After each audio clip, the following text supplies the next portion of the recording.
नमस्कार दोस्तों। एक गुरु का शिष्य अपने गुरु जैसा बनना चाहता था। गुरु भी अपने शिष्यों को अपने से बड़ा बनते देखना चाहते थे, इसलिए उन्होंने उसे हर तरह की शिक्षा दी। लेकिन शिष्यों को बहुत जल्दी बहुत बड़ा बनना था। उसे हमेशा लगता था कि गुरु नहीं है। उन्हें सब कुछ बताने के कारण वह सफल नहीं हो पाते। इसलिए एक दिन उन्होंने सोचा कि क्यों ना मैं अपने गुरु पर नज़र रखूं और देखूं कि वे पूरे दिन क्या करते हैं। उस दिन से उन्होंने गुरु का अनुसरण करना शुरू कर दिया और पूरे दिन उन्हें घूरते रहे। सुबह उठने से लेकर रात को सोने तक गुरु क्या करते थे, कहाँ जाते थे, कैसे ध्यान करते थे, कैसे खाते थे, क्या बोलते थे, कैसे चलते थे, कैसे उठते बैठते और सोते थे, उनका शिष्य छिपकर ये सारी गतिविधियां देखता रहता था। एक दिन वह भी वही करने लगा जो गुरु अपनी दिनचर्या में करता था। वह हर काम में गुरु की हुबहू नकल करने लगा। एक सुबह नदी की ओर जाते समय गुरु ने देखा कि उनका शिष्य भी उनके साथ चल रहा है। उसने भी नदी में स्नान किया। वही घाट वह जिसमें गुरु प्रतिदिन स्नान करते थे। वह भी उस चट्टान पर पहुंच गया जिस पर बैठकर गुरु रोज सुबह ध्यान किया करते थे। और गुरु के बैठने से पहले ही वह उस चट्टान पर जाकर बैठ गया और ध्यान करने लगा। गुरु यह देखकर मुस्कुराए और वहीं पास की दूसरी चट्टान पर बैठकर ध्यान करने लगे। शिष्य ने सोचा कि गुरु कुछ कहेंगे, लेकिन जब कुछ देर तक कोई आवाज़ नहीं आई तो उसने अपनी आंखें खोली कि गुरु किसी अन्य चट्टान पर ध्यान कर रहे हैं। उसने सोचा कि शायद महीने के किसी दिन गुरु किसी अन्य चट्टान पर ध्यान कर रहे होंगे। शिष्य की ऐसी हरकत देखकर गुरु को समझ में आ गया कि उनका शिष्य उनके जैसा बनने के लिए उनका अंधा अनुकरण कर रहा है। इसलिए गुरु एक दिन एक पेड़ की शाखा पर बैठकर सो गए। शिष्य ने सोचा कि शायद वे किसी पेड़ की शाखा पर सो रहे हैं, रात का कुछ असर होगा, इसलिए वह भी उसी पेड़ की दूसरी शाखा पर जाकर सो गया। रात को कुछ गिरने की आवाज़ आई। आवाज़ सुनकर गुरु की आंखें खुली तो देखा कि शिष्य पेड़ के नीचे गिर गया है और चिल्लाते हुए गुरु गए और शिष्य को उठाया और कहा कि जब भी तुम बिना सोचे समझे किसी और के रास्ते पर चलोगे या उसकी नकल करने की कोशिश करोगे तो तुम हर बार ऐसे ही गिरोगे जैसे कि आज गिरे हो। शिष्य ने कहा, गुरुदेव, मैं तो बस आपके जैसे बनने की कोशिश कर रहा था। गुरु ने कहा, अगर तुम शुरुआत करो बंदर की तरह नकल करना तो शायद काफ़ी मेहनत के बाद वह काम करना शुरू करे जैसे बंदर करते हैं। लेकिन क्या इंसान होकर भी बंदर बने रहना उचित होगा? शिष्य ने कहा, नहीं गुरुदेव, इंसान बनना ज़्यादा उचित है। शिष्य ने कहा, लेकिन गुरुदेव, मैं अपने उद्देश्य में कैसे सफल हो सकता हूँ? मैं अपने काम को कैसे जान सकता हूँ? मैं कैसे पहचान सकता हूँ? मैं बस यह जानने की कोशिश कर रहा था कि आप दिन भर क्या करते हैं। शायद इस विचार से मुझे अपने प्रश्नों का उत्तर मिल जाए। गुरु ने कहा, जैसे शरीर को चलाने के लिए भोजन की आवश्यकता होती है, यदि भोजन शुद्ध और पौष्टिक होगा तो शरीर भी शुद्ध और ऊर्जावान बन जाएगा। रोग आसानी से शरीर को नहीं घेरेंगे और वह मजबूत और स्वस्थ होगा। जैसे कि हम आपको पसंद करते हैं, शरीर से ऐसा काम करवाते हैं, लेकिन अगर आप सड़ा हुआ और बासी खाना खाते हैं तो आपके शरीर का क्या होगा? शिष्य ने कहा, हमारा शरीर बीमार पड़ जाएगा और कमज़ोर हो जाएगा। गुरु ने कहा, उसी प्रकार हमारे मन में भी शक्ति है और उसमें इतनी शक्ति है कि इससे कुछ भी किया जा सकता है, कुछ भी बनाया जा सकता है। आप खुद को जान सकते हैं, आप खुद को पहचान सकते हैं, लेकिन इस मन की शक्ति को मापा नहीं जा सकता, तोला नहीं जा सकता। शिष्य ने कहा, गुरुदेव, आप इतने महान ध्यानी ज्ञानी हैं, इसलिए आपके पास मन की शक्तियाँ हैं जिनका आप उपयोग भी कर सकते हैं, लेकिन अगर हम कोशिश करें तो कुछ नहीं होता। गुरु ने कहा, तुम्हारे पास मेरे जैसी ही शक्ति है या किसी और के पास है? शिष्य बोला, तो गुरुदेव, फिर हम सब सफल क्यों नहीं हो जाते? हमारे जैसे बहुत से लोग हैं जो हमेशा सफल होते हैं। ऐसा क्यों होता है गुरुदेव? गुरु ने कहा, क्योंकि लोग मन की शक्तियों का सही उपयोग नहीं कर पाते, बल्कि मन की शक्तियाँ उनका उपयोग करती हैं। जिसने मन की शक्तियों को समझ लिया वह बुद्धिमान बन गया। जिसने अपनी मन की शक्तियों को आग्रह करना सीख लिया उसका जीवन आसान हो जाता है। फिर वह अपने जीवन में जो भी चाहता है उसे हासिल कर लेता है। पहली बात, हमारा दिमाग तब सबसे खराब फैसले लेता है जब वह डरा हुआ होता है। इसलिए अपने दिमाग को शांत रखें और उसे उन चीज़ों से दूर रखें जो उसे डराती हैं।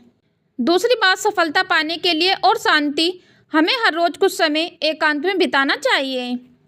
तीसरी बात, यदि आप विश्वास करते हैं लेकिन आप उस विश्वास पर काम नहीं कर रहे हैं, यदि आप काम नहीं कर रहे हैं तो यह विश्वास किसी काम का नहीं है।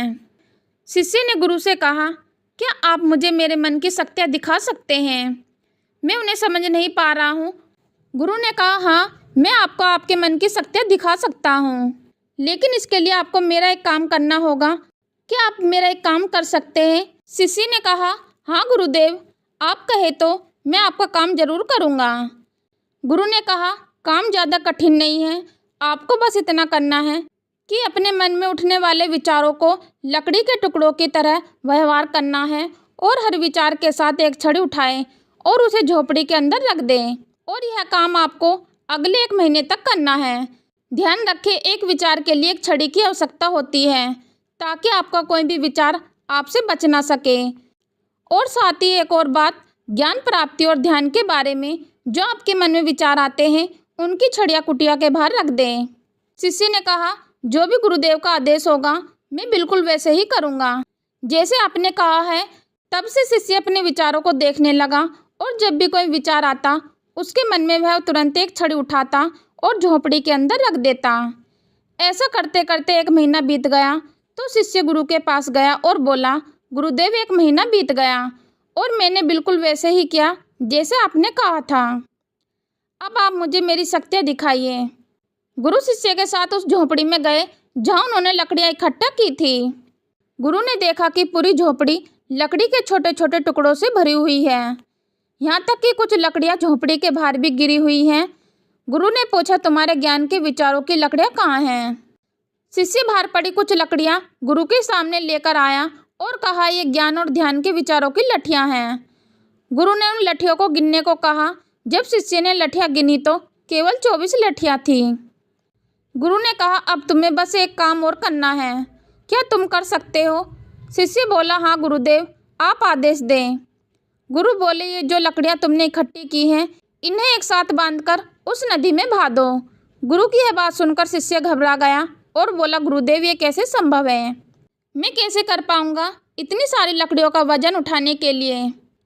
गुरु ने कहा, तुम इसे क्यों नहीं उठा पाओगे? जब तुम्हारे ऊपर इतने विचारों का भार है तो तुम इन लकड़ियों को क्यों नहीं उठा सकते? शिष्य ने कहा, लेकिन गुरुदेव, क्या विचारों में कोई वजन है?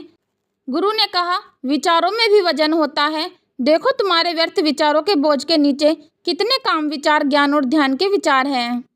आपने अपने मन की सारी शक्तियाँ इन व्यर्थ विचारों में लगा दी हैं जो इस कुटिया में भरे हुए हैं, और केवल 24 छड़ियों की सहायता से आप ध्यान और ज्ञान प्राप्त करना चाहते हैं।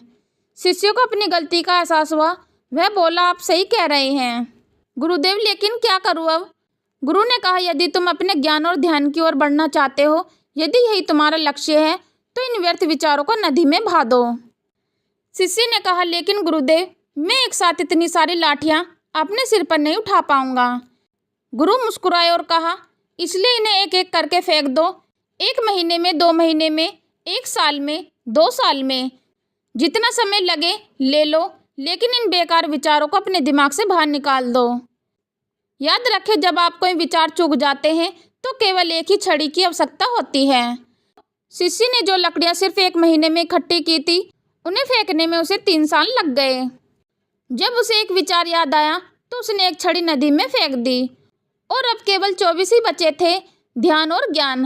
अब उसके मन की सारी शक्तियाँ ज्ञान और ध्यान की प्राप्ति में ही लग गई थी। उसके मन में कोई भी बेकार विचार नहीं बचा था। एक दिन ध्यान करते समय अचानक वह उठा और गुरु के पास जाकर बोला, गुरुदेव, ऐसा लग रहा है कि मैं फंस गया हूँ और अब मैं आगे नहीं बढ़ सकता। गुरु ने कहा, अब इन्हें छोड़ने का समय आ गया है। शिष्य को उन 24 लकड़ियों को छोड़ने में 1 साल लग गया और जब उसने आखिरी लकड़ी नदी में गिराई तो वह वहीं बैठ गया और सुबह से शाम तक बैठा रहा। इसलिए गुरु उसे नदी के पार ढूंढते हुए आए। जब उन्होंने शिष्य की आंखों को देखा, गुरु ने समझा कि वह पूर्ण शांति के साथ खिल रहा था। शिष्य ने गुरु की ओर देखा, लेकिन किसी ने कुछ नहीं कहा। दोनों चुपचाप एक दूसरे को देखते हुए वहाँ से चले गए। दोस्तों, हमारी शक्तियाँ लाखों करोड़ों विचारों के रूप में बिखरी हुई हैं। इनमें से कुछ अच्छे विचार हैं और कुछ बुरे। बस अपने अच्छे विचारों को पकड़ कर रखना है, क्योंकि अगर हम अपने अच्छे विचारों को नहीं पकड़ेंगे तो बुरे विचार तुरंत हमारे दिमाग पर कब्जा करना शुरू कर देंगे। गौतम बुद्ध कहते हैं कि जब भी आपके पास कोई अच्छा विचार आए तो उसे पकड़ लें। दोस्तों, आशा करती हूँ कि आप सभी को ये स्टोरी पसंद आई होगी। तो नीचे दिए गए कमेंट बॉक्स में कमेंट करके अवश्य बताएं और यह वीडियो अपने दोस्तों को अवश्य शेयर करें। यदि दोस्तों आपने अभी तक हमारे चैनल को सब्सक्राइब नहीं किया तो हमारे चैनल को सब्सक्राइब और वीडियो को लाइक कमेंट करना ना भूलें। चलो तो दोस्तों, मिलते हैं फिर नेक्स्ट वीडियो में नए ज्ञान के साथ। हम लेते हैं आपसे विदा। धन्यवाद।